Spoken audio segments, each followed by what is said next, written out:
We're here today to test two luxury crossovers. Now, one of them is the Mazda CX-5, not normally considered a luxury crossover, but this is the new signature model with a new turbocharged engine and a whole bunch of leather inside. Yeah, we've put the CX-5 signature and the CX-9 signature against cars from its own class, and it just came off as seeming more luxurious than anything in the mainstream class. So we wanted to see how it stacked up against something in the proper luxury class. And what we're going to find out is it a luxury class intender, or is it just a spec sheet fighter?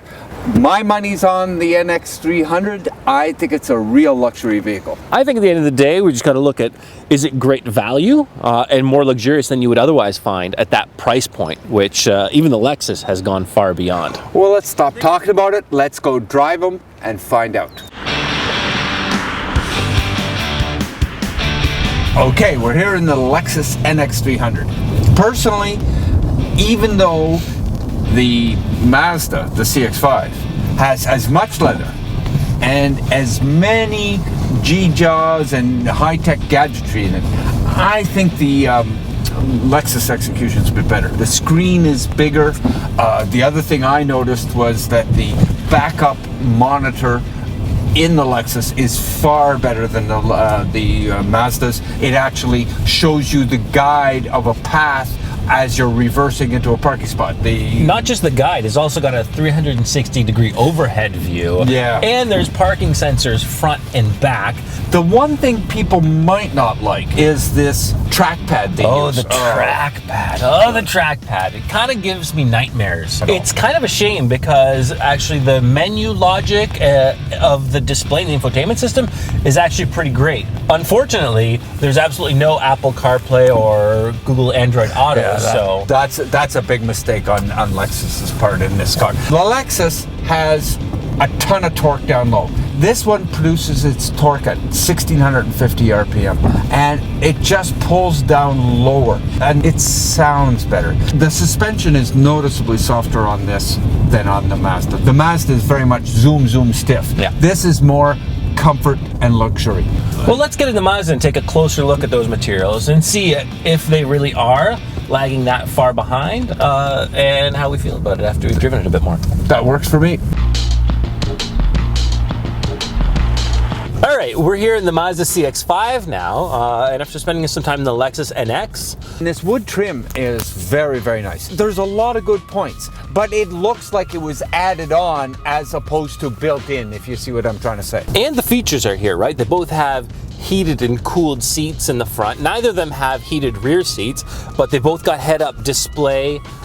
This one's got a full infotainment system, but it is on a small screen like you mentioned. I do like the little twiddler knob to work it better. Don't be talking about your twiddler knob. I'll talk about my twiddler knob anytime I want to talk about it. I didn't say I was twiddling my knob. I said it's a twiddler knob.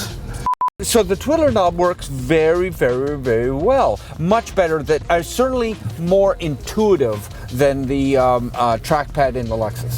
That said, it is fairly roomy for what is a compact crossover. In every little dimension you say, oh, I've got a little more room here. Whether it's leg room in the back, leg room here, headroom in the back, it's a roomy car. The rear seats also fold down 40-20-40, which is kind of nice, so you can fold down just that middle section for skis or hockey sticks. But the real signature part of this signature version is the engine that they liberated, if you will, from the CX-9. It's a 2.5-liter Skyactiv turbo in this case. 310 pound-feet of torque in a vehicle that only weighs about 1,700 kilograms. It's got some zoom. It certainly does. You know, when you're really going, I mean, it's got G-vectoring control, which uses engine torque management to lighten the load on the front wheel somewhat to help with your steering, which means it turns in better and it handles better. The other thing that I found was quite a bit better was actually Mazda's adaptive cruise control.